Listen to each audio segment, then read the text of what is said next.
Hey again everyone, and welcome back to the channel for another installment in our new figure showcase series. And for those of you who haven't joined the channel before, this is just an opportunity for me to take a look at a newer figure that I'm adding into the collection. Now, in this case, newer doesn't mean a recent release, it just means a newer edition. And it is actually a figure that's been out for a while, but one that I actually managed to pick up towards the end of the year, but it's just taken me a while to get to. And that's Tony Stark from Iron Man 2, the Mark V Suit-Up Edition. So, look, I think if you've watched Iron Man 2, while the movie has its critics, it's very entertaining. And I think one of the most iconic moments from that movie is the Mark V. I think it was used in all of the marketing presentation and material. And the suit up in the Monaco Speedway was definitely one of the highlights of the movie that I think a lot of people constantly revisit. And I'm not surprised that Hot Toys is actually giving us this version of the character. Tony Stark in that race Stark suit, the blue and black, was something that a lot of people definitely wanted. And I think this gives you a different opportunity that we're starting to see with Hot Toys and doing all these suit-up versions and creating specific scenes from these movies. So it's something I applaud, and I'm glad that I got the opportunity to get this figure in hand. So taking a look at everything that Hot Toys is giving us here, it's a lot, right? And if you saw my review of the Mark VII suit-up and even the gantry, right there are a lot of components here because you can definitely create multiple looks. Now this is the exclusive version, which includes the suitcase that you can modify for some specific display options. But basically, you're getting the figure, you get the display stand, not a dynamic one, which isn't surprising, but you do get a lot of components basically to create the different suit-up looks, from the suit taking, just being partially on Tony to being fully on Tony. So a lot of opportunities here. Now, jumping into the accessories, we'll start with the hands. You don't get much here, right? You do get a couple of extra hands that he can wear with the race suit. They're gloved, right? They've got the textured elements on the fingers, the blue and the black, and you've got some pre-posed in fists and some posed up to actually hold the handles from the suitcase as the suit is deploying. So really nicely done, but pretty straightforward. Now, what I did was I kind of gathered each component into the different looks. So this is what Hot Toys is calling look 1, and you'll see this fully on display, but it's basically just the chest armor, the back armor. You do have some elements that have to get removed and replaced so that it's almost like just the suit starting to deploy. No boots on this one, and you do get the gloves that have to be put on the armored hands with the gauntlets at the lower forearms. The detail on these are just impressive, right? If you see these in hand, from the panels to the details on the inner workings of the armor, it's just amazing how much Hot Toys was able to basically fit into these. And now switching into that second look, you can see that there are a lot more armored components here. And for example, the chest armor now also includes the lower torso armor. Same thing with the back armor. So it's basically the evolution of things deploying.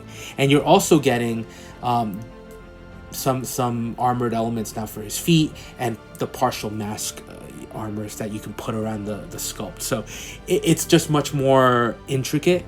But again, the detail work, especially on the gauntlets with all the wires and the cables, it just does give you that illusion that the suit is definitely coming to life around Tony. So you got to give Hot Toys a lot of credit for this. Now, this is the special edition suitcase. So you get the suitcase, which can close, can open, and can be used in multiple ways, which we're going to see as well.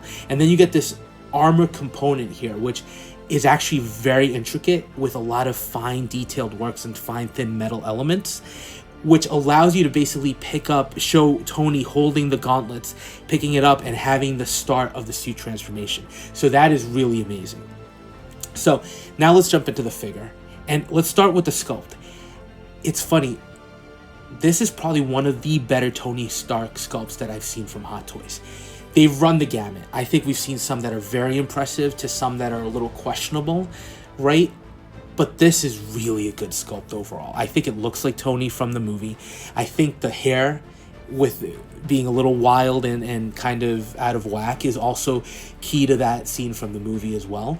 And then you also have the cut on his cheek, which is really well done and really well detailed. So the detail work on this, from the eyes to the texture on the skin to the detail on the sculpted hair, is just phenomenal as well. And it's something that I definitely want to showcase in the figure. And I'm glad that neither of the versions of the armored suit up kind of looks occult the face completely or cover it up, so you can always see it. Now, as far as the figure itself, this is unarmored, just with the race suit. This was very popular. We saw a number of third-party companies do this in the past, and I never had the desire to necessarily pick up one of those third-party company versions, but I'm glad Hot Toys did it, and I'm glad I was able to pick this one up. And I did get this from a trade, so credit to Fabs Figures. Give him a shout out too for agreeing to this trade, because I didn't think I was gonna get this figure anytime soon. But look, the suit itself, it's great. It is a little wacky, especially at the forearms and at the lower legs, where it looks like he's got these bell bottom opening elements. I guess that's supposed to be just to allow the boots and the gloves to fit in. It's a little bizarre, but the suit looks great. Now, the first look that you're seeing here is that initial armored look, where he has basically picked up the armor. He's applied it to his chest, and everything starts kind of deploying and wrapping around him. And then the second look is now where the armor's starting to basically go all around him. So you're starting to see the helmet start to wrap around his head. You're starting to see the arms outstretched and the full armor. What I didn't do, and that was my miss, is I forgot to put on the leg armor for this one. But look, it goes without saying that this is an impressively detailed figure. Now, is he posable? The figure itself without the armor is posable. It's to a degree, right? The suit is a little bit restricted, especially with the legs, but you can accomplish a lot of interesting looks with it. But the key here, for me, at least with these particular looks, is that armored look, and you're gonna want to recreate the suit up versions from the movie.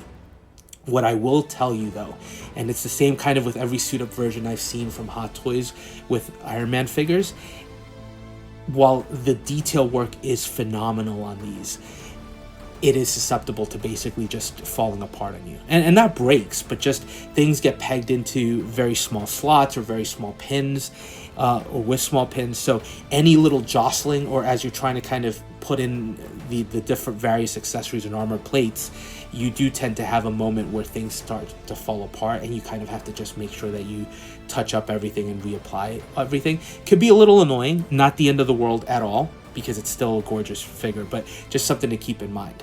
Now, what you're seeing here too is that suit with the suitcase. But the big surprising display for me is the deploying suitcase.